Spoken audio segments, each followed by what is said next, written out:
Hey guys, good morning. কেমন আছো তোমরা সবাই? আশা করছি সবাই খুব ভালো আছো। আমি আর সোনা দুজনেই খুব ভালো আছি। আসাস ব্লগে তোমাদেরকে আবারও একবার ওয়েলকাম একটা নতুন ভিডিওর সাথে। তো তোমার সাথে আমি আজকে শেয়ার করব যে কারণে আমি এতদিন ভিডিও দিতে পারিনি। তো অ্যাকচুয়ালি আমার পড়ে গিয়ে হাঁটুর যে মালাই চাকি সেটা ভেঙে গেছিলো। ভেঙে গিয়ে আমার অপারেশন হয়েছে, তো ওখানে পায়ে প্লেট বসেছে। তো আমাকে 3 মাস মতো পুরো টোটালি রেস্ট নিতে বলেছিল। 3 মাস আমার এই ফেব্রুয়ারি মাসে 27 তারিখে এসে আমার 3 মাস হলো। তো আমি এখন মোটামুটি একটু হাঁটাচলা করতে পারি। প্রথমে তো 1 মাস আমি কিছুই করতে পারতাম না, বিছানা থেকে উঠতেও পারতাম না। তো 1 মাস আমি দিদির বাড়ির মতো ছিলাম, 1 মাস 15-20 দিনের মতো দিদির বাড়ি ছিলাম। তারপর মায়ের কাছে চলে আসি। যেহেতু সকাল থেকে মাও বাড়িতে থাকে না, কে দেখবে, ওই জন্য দিদির বাড়িতে ছিলাম। তো বাড়ি চলেছে, মোটামুটি সব কাজ এখন একা একা করতে পারি আস্তে আস্তে। ঠিকভাবে হাঁটাচলা করতে পারি না, একটু বেশি হাঁটাচলা করলে তখনও পায়ে ব্যথা হয়। তো সকালে উঠে স্নান টান করে নিয়েছি। তো আমি উঠেছি ঘুম থেকে 8টা নাগাদ, সোনা 8:30টার মধ্যে উঠে পড়ে। তো 8টায় উঠে ওকে তারপর 9:30টার মধ্যে ব্রেকফাস্ট করিয়ে দিয়েছিলাম। করেও কিছুক্ষণ বসে বসে খেলা করছিল। তো ব্রেকফাস্টটা আজকে দিয়েছিলাম হচ্ছে ওকে স্যালাড। রোজ আমি স্যালাড দিই না, যেদিন একটু তাড়াহুড়ো থাকে সেই দিনকে আমি স্যালাডটা দিয়ে থাকি। সোনার ডেলি রুটিন তোমার সাথে আমি শেয়ার করব। তো তারপর এখানে সোনাকে ঘুম পাড়িয়ে দিয়েছিলাম। ঘুম পাড়িয়ে তারপর আমি স্নান করতে চলে গেছি। তো এসে এখানে একটু নিজের জন্য চা বানাচ্ছিলাম, আর বানাচ্ছিলাম হচ্ছে ডিম টোস্ট।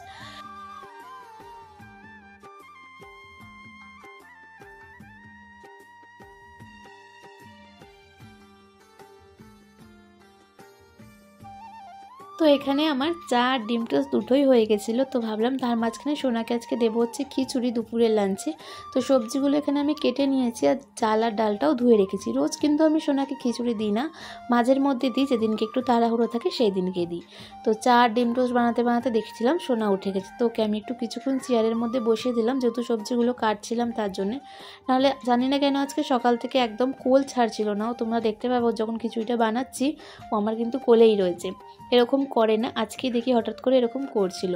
তো ওকে এখানে আমি টিভি চালিয়ে দিলাম ঘরে নিয়ে এসে। টিভিটা ও কিন্তু দেখতে ভালোবাসে, কোনোদিন কার্টুন দেখে, কোনোদিন একটু গান শোনে।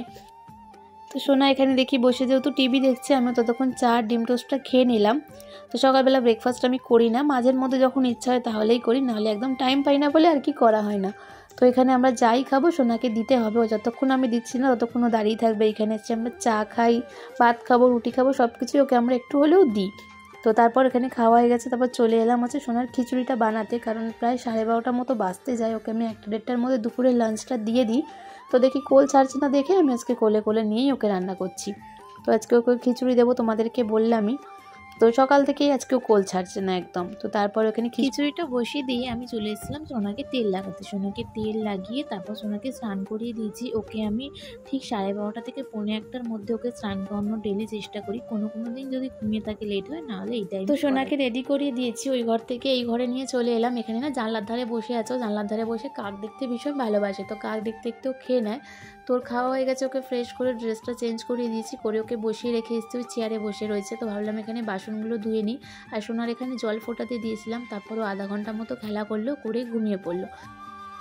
তো তারপর সোনাকে ঘুম পাড়িয়ে দিয়ে আমি চলে গেছিলাম একটু ফ্রেশ হতে। সকালে আমি স্নানটা করে নিই, তারপর একটু দুপুরবেলার দিকে ড্রেসটা আর কি চেঞ্জ করে নিই।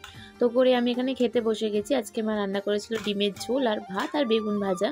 তো আজকের ব্লগটা তোমাদের কেমন লাগলো কমেন্ট করে নিশ্চয়ই জানাবে। আজকের ব্লগে যদি তোমরা রেসপন্স ভালো দাও তো আমি তোমাদের সাথে সোনার ডেলি রুটিন শেয়ার করব। তো আজকের জন্য টাটা।